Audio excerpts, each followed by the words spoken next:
오늘 이 예배 5월 15일 드리는 이 예배에 하나님께서 저에게 주시는 마음, 우리가 세워야 할 예수의 성전 6번째 말씀을 증거하고자 합니다.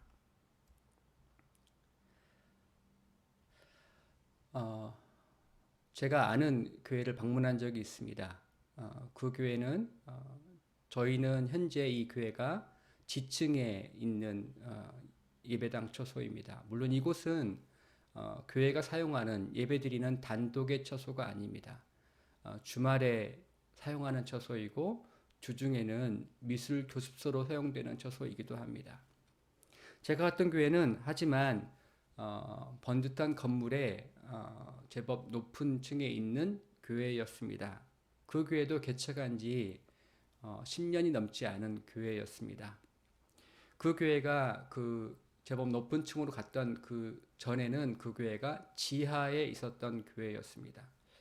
목사님께서 지하에서 반지하가 되는 그 교회에서 교회를 개척하실 때에 참으로 힘드셨다라고 합니다. 그분께서도 그 반지하가 있는 그 지하 교회에서 교회를 개척하시기 전에는 제법 많이 큰 교회에 대형 교회에서 오랫동안 부목사로서 교회를 섬기시던 분이셨습니다. 다양한 일들을 많이 기획도 해보시고 말씀도 전하시고 기도에도 인도하셨던 잘 준비된 목사님이셨습니다. 그런데 반지하에서 목회를 하시다 보니까 교회를 전도를 통해서 오셨거나 혹은 교회를 방문하셨던 지역에 사는 분들이 계셨는데 이렇게 말씀하셨다고 합니다. 다 좋은데 괜찮은데 지하라 좀 하고 점점점 말을 더 맺지 못하시는 경험들을 많이 하셨습니다. 목사님의 마음에 반지하라고 하는 것이 참 핸디캡이 되었다는 생각이 드셨다고 합니다. 그래서 열심을 내어서 어쨌든 기회를 만들어서 반지하에서 지상으로 가야겠다라고 생각하셔서 특별히 그렇게 마음을 품고 기도하고 특별 기도도 많이 하셨는데 정말 놀랍게도 정말 의도하지 않았던 부탁하지 않았던 교회로부터 후원을 받게 되어서 지상으로 옮기실 수 있었습니다. 지상으로 옮긴 다음에 드려졌던 그 예배당을 제가 찾아간 적이 있었는데 그 예배당에서 예배를 드릴 때 그 목사님께서 얼마나 환하게 웃으셨던지 모르겠습니다.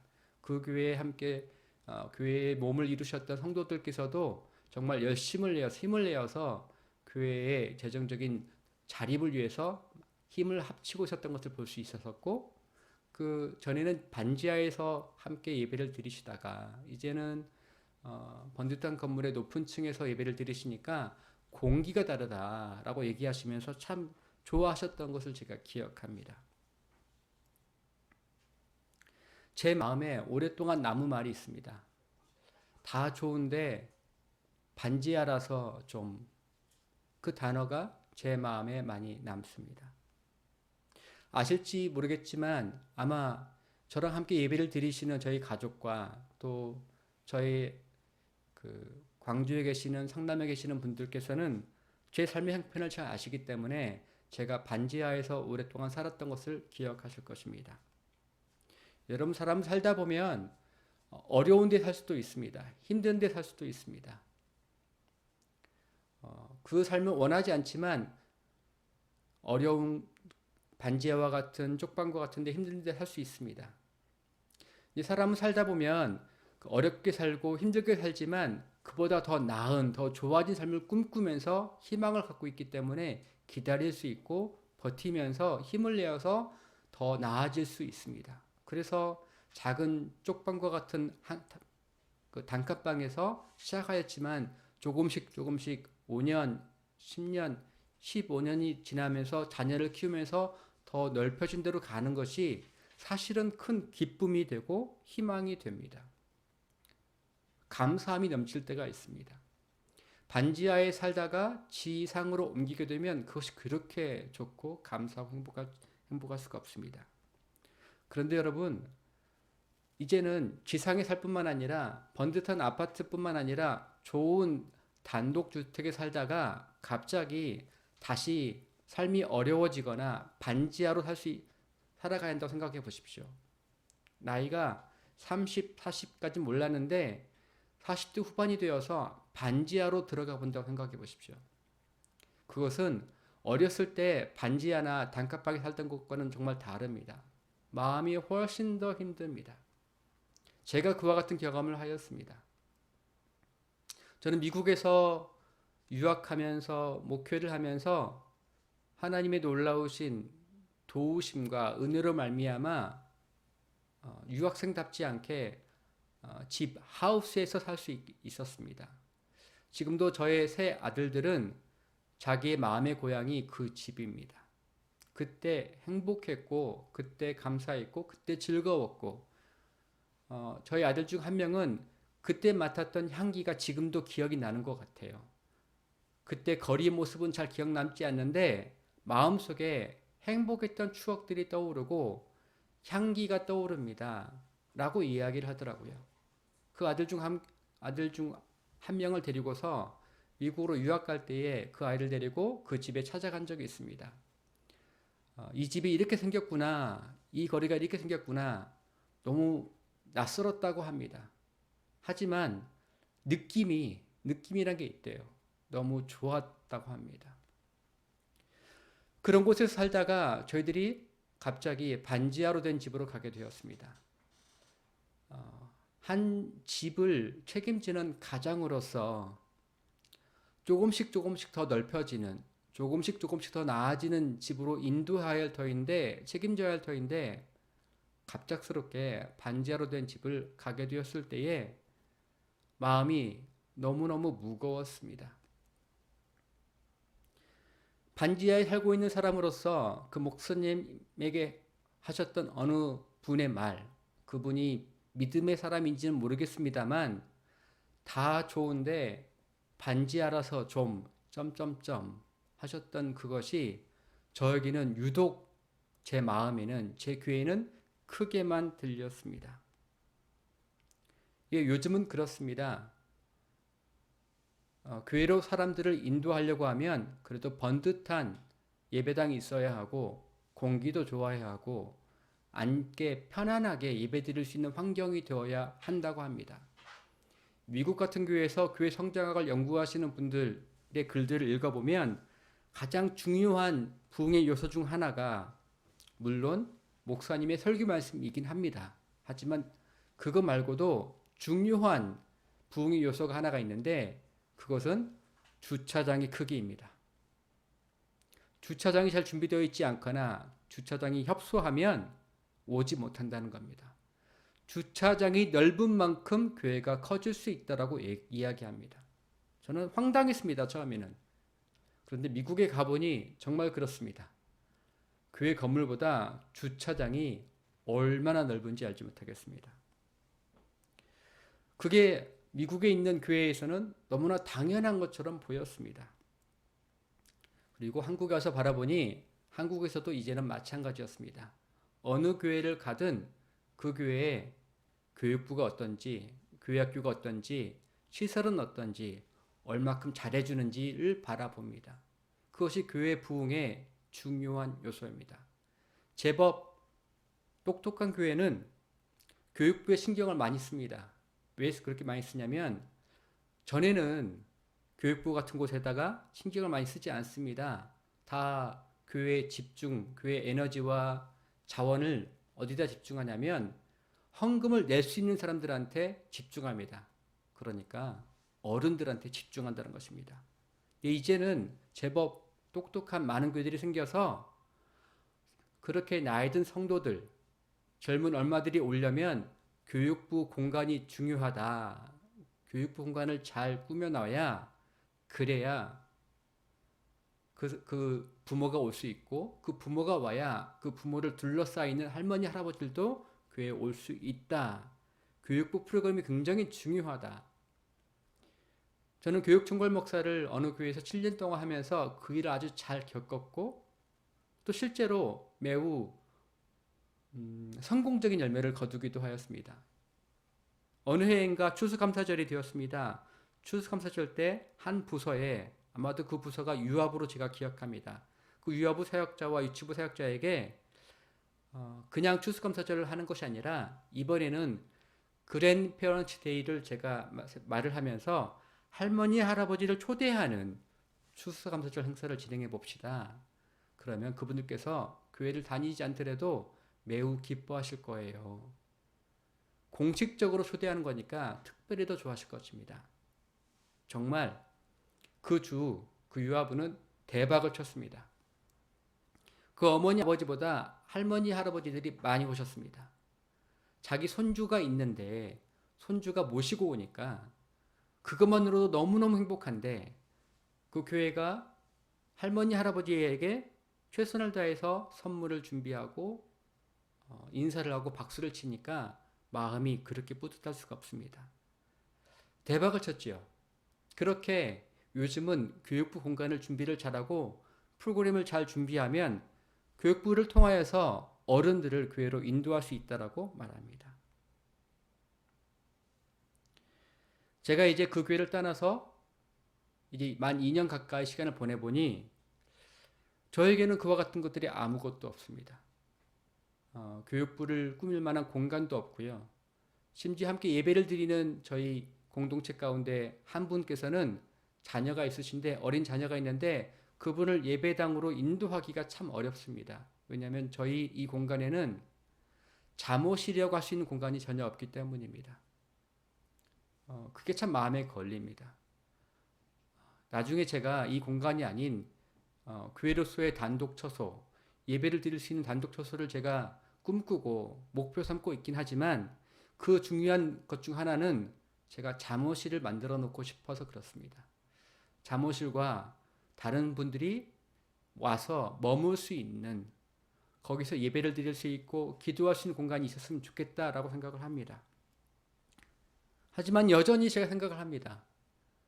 아까 그 목사님에게 하셨던 그 말 다 좋은데 반지 알아서 좀.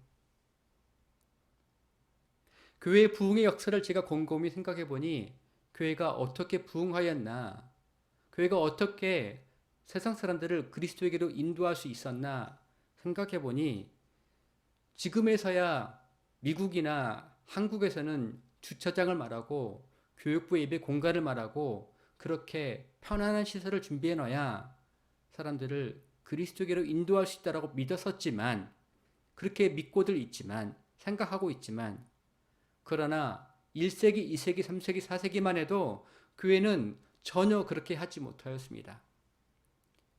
교회는 사람들을 인도할 수가 없었습니다. 교회의 장소를 오픈할 수가 없었습니다. 어느 누구를 예배 자리에 초대할 수 없었습니다. 왜냐하면 예수를 믿는다라고 하는 것은 핍박받기 때문입니다. 그 예수를 믿는다라고 말하면 그를 잡아가기 때문입니다. 그래서 교회 성도들은 쉽게 전도하지 못하였습니다. 저희 교회에 함께 예배를 드리러 갑시다 라는 말을 전혀 할 수 없었습니다. 그 당시에 교회는 지하 동굴과 같은 카타콤이라고 말하는 그런 공간에 있었습니다. 그들의 예배는 은밀하게 드려졌습니다. 그들의 찬송은 조용조용하게 드려졌습니다. 스피커도 크지 않고 마이크도 없습니다. 그들은 불빛도 약한 곳에서 몰래 숨어서 예배를 드렸습니다. 어느 누구 하나 전도가 하는 게 쉽지가 않습니다. 인도하는 것이 어렵습니다. 불편합니다. 편안하지 않습니다. 그런데 그곳에서 그리스도의 생명을 전할 수 있었습니다. 어떻게 그렇게 할 수 있었을까 생각하면 참으로 놀랍게도 그 당시는 세례를 통하여서 사람들을 교회로 인도할 수 있었는데, 예배자로 인도할 수 있었는데, 그거 자체가 이 사람이 구원받은 것이 정말 확실합니다. 이 사람은 믿을만 합니다. 이 사람이 우리 예배 자리로 왔을 때 이 사람이 스파이가 아니기 때문에 우리의 예배 공간도 들통나지 않을 것입니다. 라는 뜻으로 세례를 겸하였습니다. 그렇게 세례받는 것이 쉽지 않고 시간이 오래 걸렸습니다. 무슨 말이냐면 세례받는다고 해서 구원받는 것이 아니라 정말로 구원받은 것이 확실해 보이는 그 사람, 본인의 입으로 예수 그리스도를 부인하지 않을 그 사람을 예배 자리로 초청하여서 그의 신앙을 고백을 듣고 눈물로 축복하고 감사했던 것입니다. 교회는 그렇게 편안한 자리여서 사람들을 인도하는 것이 아니었습니다.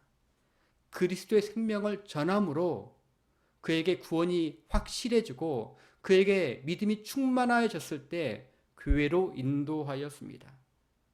제가 지난주에도 말씀드렸던 것처럼 교회와 핸드폰 가게와 요즘 많이 비슷해졌다고 하였습니다.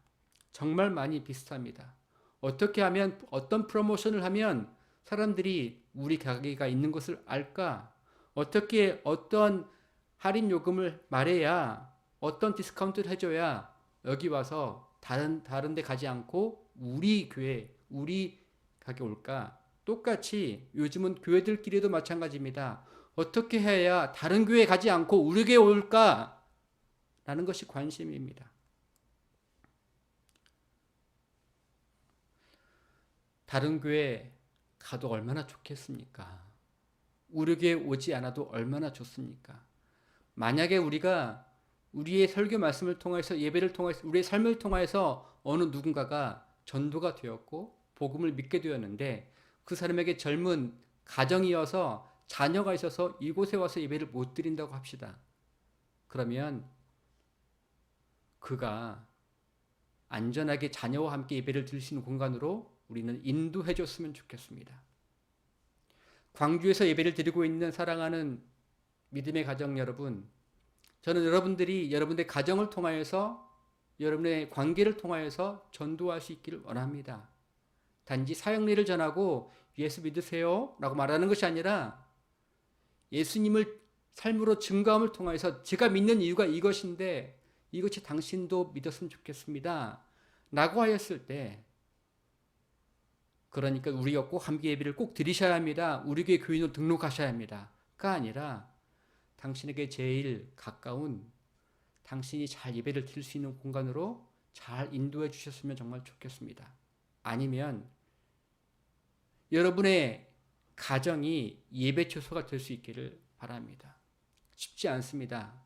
하지만 저는 그것이 그렇게 되었으면 좋겠다라고 말씀을 전합니다.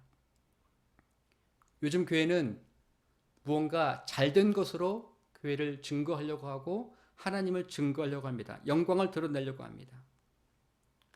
그런데 초대교회는 그렇게 영광을 드러내지도 못했습니다. 그런 영광은 감춰야만 했었습니다. 없었습니다. 오히려 교회는 억울한 자, 마음 아픈 자, 실망한 자, 힘이 없는 자, 좌절하고 포기하고 죽고 싶은 자에게 예수님께서 당신을 주목하고 계십니다. 당신은 예수님이 사랑하는 사람입니다 라고 증거하고, 내가 바로 그 증인입니다, 내가 그 고난의 증인이고 나를 위로하셨던 그분께서 당신도 능히 위로하시는 줄을 믿습니다 라고 말함으로써 그를 그리스도께로 생명의 길로 인도할 수 있었습니다. 나에게 아무런 증거할 것이 없는데 어떻게 증언을 합니까? 나한테 아무런 나타난 일이 없는데 어떻게 전도를 합니까? 사형리 전에서 교리적으로 증거할 것 하나도 없습니다. 그렇게 하시는, 열심히 하시는 분들이 계셔서 그분의 노력들을 폄하하는 것은 아닙니다. 그분들도 정말 최선을 다하시는 분들이 많으세요. 그런데 자신의 삶으로 증언하지 못할 바에야 차라리 전도하지 않기를 제가 권면드리는 것입니다. 아마 몇 주가 됐습니다. 지난 4월 초였던 것 같습니다. 발레리나 한 명이 있는데요. 그 사람 이름이 제가 굳이 말씀드릴 건 아닌데 잘 모르실 거예요. 김희선이라고 하는 이름의 발레리나가 있었습니다. 발레리나가 보통 160에서 170 사이는 되죠. 이분의 키는 156cm였습니다. 아마도 현역으로 뛰고 있는 프로페셔널 발레리나 중에서는 아마 가장 작지 않을까요? 최단신이었습니다. 156cm입니다. 키라고 하는 것이 굉장히 큰 핸디캡이었기 때문에 그 핸디캡을 극복하기 어려운 그 핸디캡을 꾸준한 노력으로 극복했던, 그래서 그 김희선이라는 사람은 테크닉만큼은 최고라고 인정받았던 노력파였습니다. 그가 이렇게 말한 적이 있습니다. 제 신체 조건은 제가 어떻게 할 수 없잖아요. 라고 말하면서 기를 쓰고 테크닉에 더 몰입했습니다. 그 사람은 여러분들이 잘 아실 만한 선화예중을 졸업하고 선화예고를 졸업하고 마침내 한국예술종합대학교를 입학하고 졸업했던 사람이었습니다. 키는 작지만 나머지 모든 것은 다 좋아 보입니다. 실상을 더 알아보니까 그러지 않습니다. 부모님이 계셨는데 어머니 아버지가 이혼하셨습니다. 사업에 실패하였습니다. 아버지께서. 그래서 그 아버지께서 양육비를 주지 못했기 때문에 어머니께서 자기와 남동생을 홀로 키우셔야 하면서 넉넉하지 못했던 형편이었습니다. 집이 의정부였는데요. 선화예중 선화외고까지 차로 가는 데만 2시간 걸린다고 합니다. 갈아타고 걷고 하면서 그렇게 매일같이 2시간 거리를 통학했던 사람이 그 사람이었습니다. 그가 한국예술종합대학교 한예종을 졸업한 다음에 국립발레단을 입단했는데요. 그때 가장 좋았던 점이 뭐였냐면 토슈즈를 마음껏 신을 수 있어서 좋다라고 얘기한 적이 있습니다. 그런데 이 김희선이란 발레리나를 제가 왜 굳이 말씀드리냐면 사실은 이 사람이 자살로 인생을 마감했던 사람입니다. 발레단에 입단한 후 몇 년 동안 정말 많은 상을, 최고의 상을 다 받았습니다. 그 경력은 너무너무 화려할 정도로 대단했습니다. 그런데 그 마음에 그 모든 것들을 다 인정받고 화려하였지만 남에게 말할 수 없는 큰 고통이 있었던 것입니다.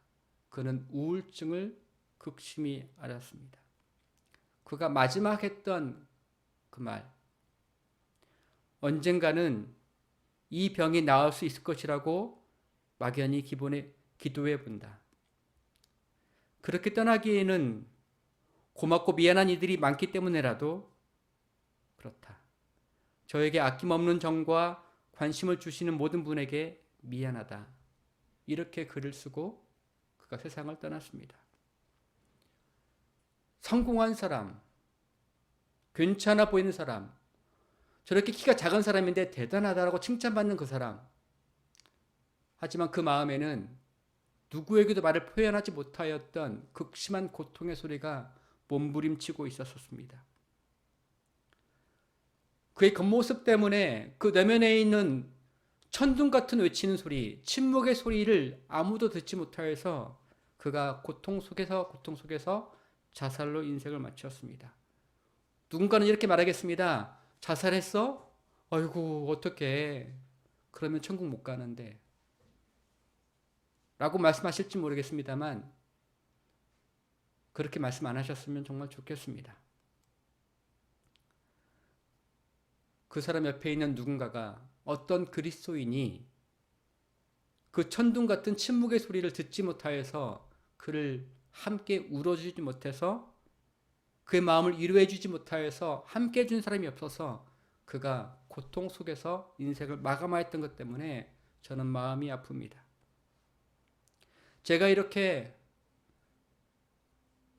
사역했던 교회를 떠나서 창립하기 전까지 1년 6개월이 넘는 동안에 저를 만나는 분들이 가끔 하시는 말씀이 있습니다. 목사님, 힘내세요. 목사님, 잘 되실 거예요. 제가 이 유튜브 방송만 아니면 제가 정말 험한 말을 제가 할 수가 있는데 참아 못하겠습니다. 그렇게 말씀 안 해주셨으면 정말 좋겠습니다. 목사님 힘내세요. 목사님 잘 되실 거예요. 라고 말하면 제가 화가 납니다. 속상합니다.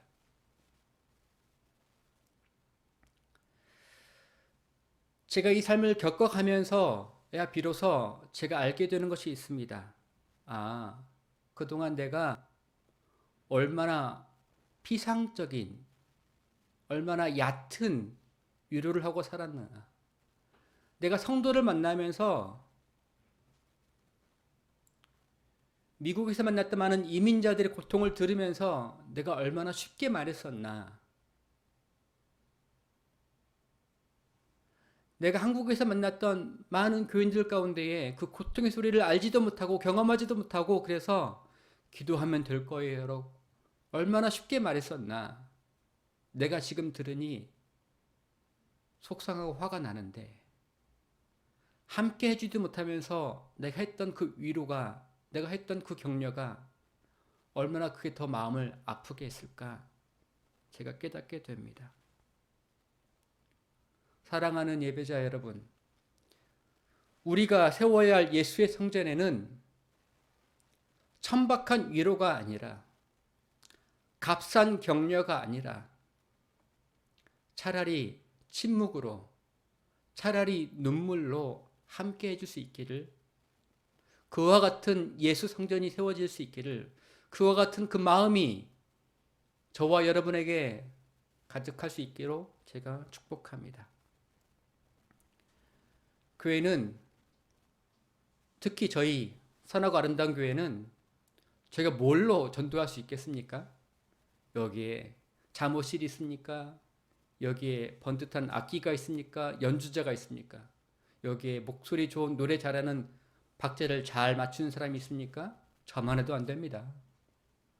저희가 뭘로 전도할 수 있겠습니까? 예, 힘들다고요? 저는 정말 차라리 잘 되었습니다. 저희가 이와 같은 처지에 있는 것이 정말 잘 되었다고 생각합니다. 왜냐하면 이제는 그와 같은 유혹할 만한 거리로, 자랑거리로 전도할 수 없기 때문입니다.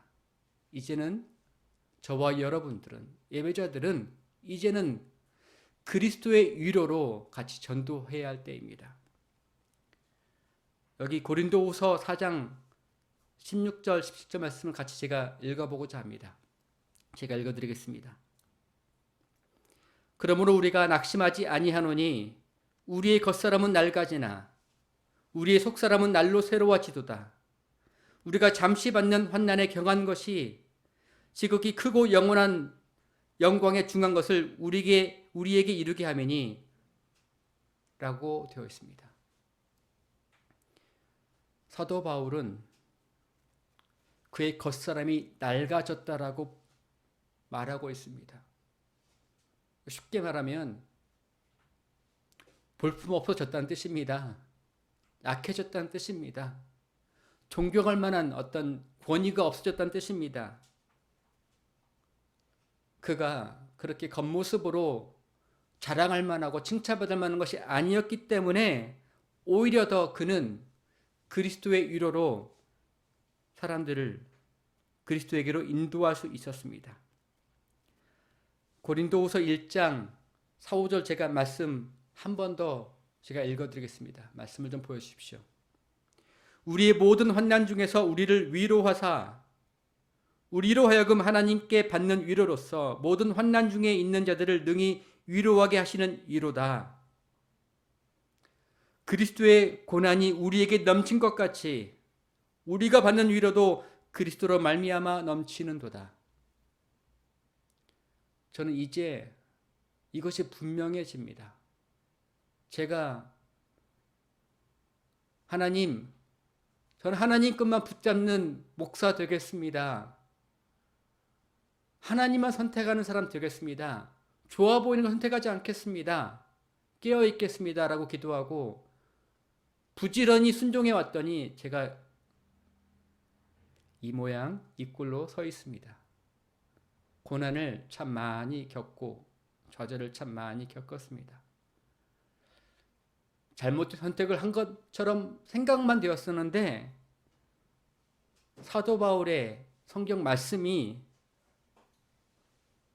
이게 성경 말씀이 맞다라고 한다면 제가 잘못된 선택을 하지 않은 것이 분명해 보입니다. 우리가 모든 환난 중에서 우리를 위로하사 우리로 하여금 하나님께 받는 위로로서 환난 중에 있는 자들을 능히 위로하게 하시는 이시로다. 어떻게 그리스도가, 어떻게 예수가 카타콤에 살아가는 그 백성들이 교회를 부흥시킬 수 있었을까요? 아무도 찾아오지 못할 은밀한 곳에 교회를 세워놓고서 예배를 드리면서 어떻게 거기로 사람들이 모일 수 있었을까요? 거기에는 참된 위로가, 참된 격려가, 참된 눈물이 있었기 때문입니다. 오늘 이제 선하고 아름다운 교회도 준비가 된 것 같습니다. 저희가 고난을 많이 겪고 있습니다. 고난 중에 있습니다. 저는 이 시간에 축복으로 선포합니다. 여러분 한 사람 한 사람에게 그리스도의 위로가 임하기를 축복합니다. 여러분이 하나님께 위로받고 마음에 충만히 채워지심을 경험하셔서 여러분의 고난과 위로로서 환난 가운데 있는 자들을 그리스도에게 위로하는 예수의 생전 될 수 있기를 축복합니다. 이 시간 같이 기도하실 터인데요.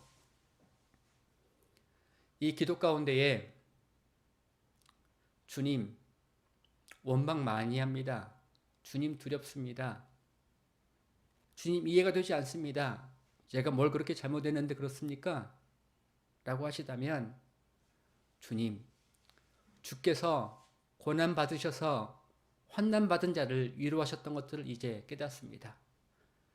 제게 있는 이 정신적인 상처와 고통과 우울증과 고통, 이 극심한 두려움들이 이것이 없는 인생이 아니라 이것으로 말미암아 환난 가운데 있는 자들을 능히 그리스도께로 위로할 수 있기를 원합니다. 주님, 제가 그리스도의 위로받는 자 될 수 있기를 원합니다. 저희 선하고 아름다운 교회를 위로하여 주시옵소서. 함께 같이 기도하시겠습니다. 하나님, 오늘도 이 예배를 통하여서 주의 마음을 듣게 하시고 저희들의 상한 마음과 두려운 마음과 어지러운 마음들을 고백하게 하시니 감사드립니다. 주님 앞에 나아갈 때에 저희들의 심령 가운데 감사한 마음들을, 믿음의 고백들을 헌금으로 주님 앞에 올려드렸습니다. 주님 흠양하여 주시기를 원합니다. 지금은 우리를 사랑하셔서 죽기까지 사랑하셨던 예수 그리스도의 크신 은혜와 아버지 하나님의 사랑하심과 성령 하나님의 붙들어 주심과 위로하여 주심과 끝까지 승리하게 하신 역사가 함께 예배드리는 모든 우리 예배자 위에, 성도 위에, 교회 위에 이제로부터 영원토록 함께 하시기를 간절히 축원하옵나이다. 아멘.